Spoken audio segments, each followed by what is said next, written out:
Always do what's emotionally most difficult.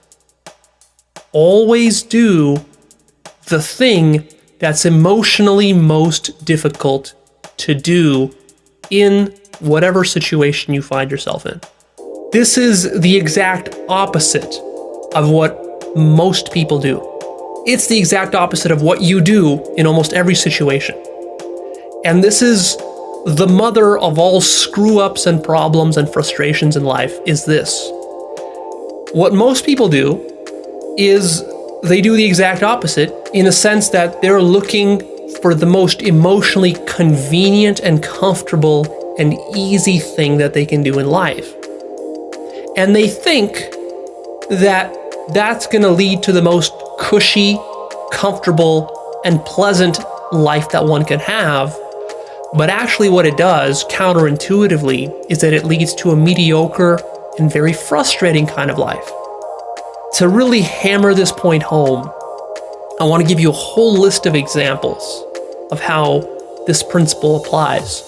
Because it applies to everything. It applies to your relationships, it applies to business, it applies to your health, to your finances, to your mood, to the way you think, to the goals you pursue in life, everything. Literally everything.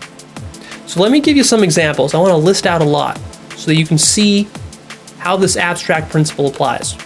Okay, so in school, the emotionally difficult thing to do is to actually read the textbook from cover to cover. How about in college? In college, the emotionally difficult thing to do is to take the hardest classes. Your mind doesn't want you to take the hardest classes. That's difficult. How about on YouTube?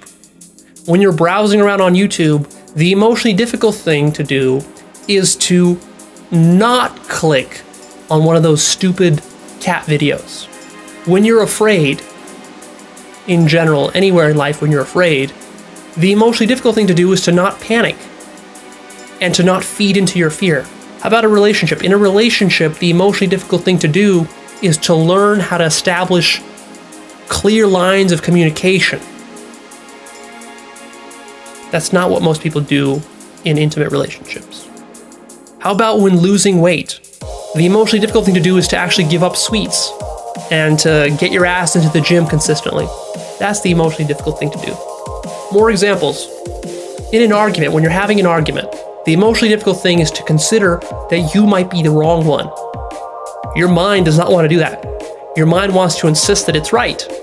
How about in a debate? When you're having a debate, the emotionally difficult thing is to adopt the other perspective, the other side, to step into the other person's shoes. The mind doesn't like to do that either. It likes to insist that it's got the right perspective already.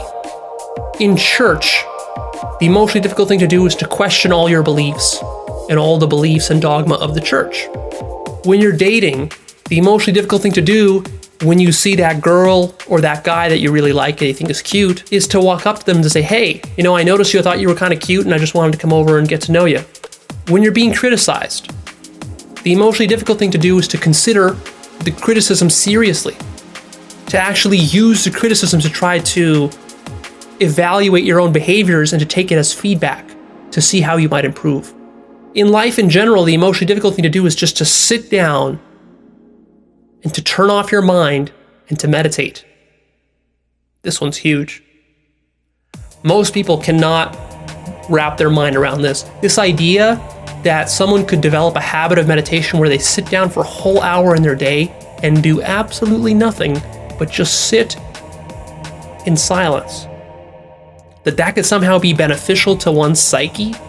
This is completely outside most people's realities. And it's a real shame because this one habit, if they did it every day, would completely transform the success that they get in their life, their level of happiness, and really their entire worldview.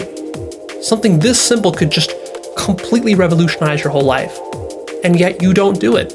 And even after I tell you all this, you still won't do it. Because your emotional weasel mind doesn't like the emotional challenge of sitting there and being bored out of your mind and not doing anything.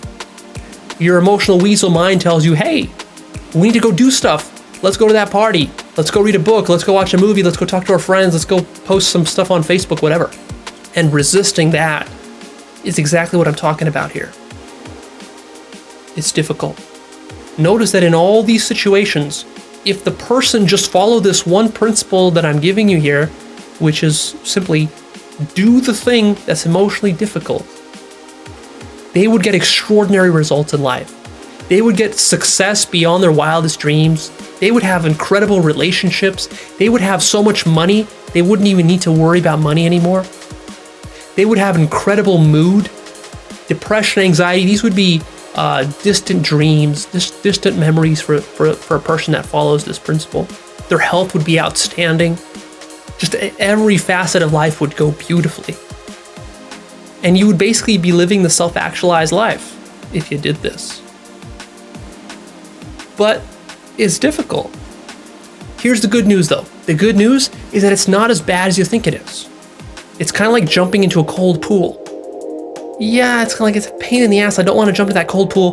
But once I jump in there and I start swimming around for a few minutes, like, oh, I get acclimated and it feels comfortable, it feels natural, it feels refreshing.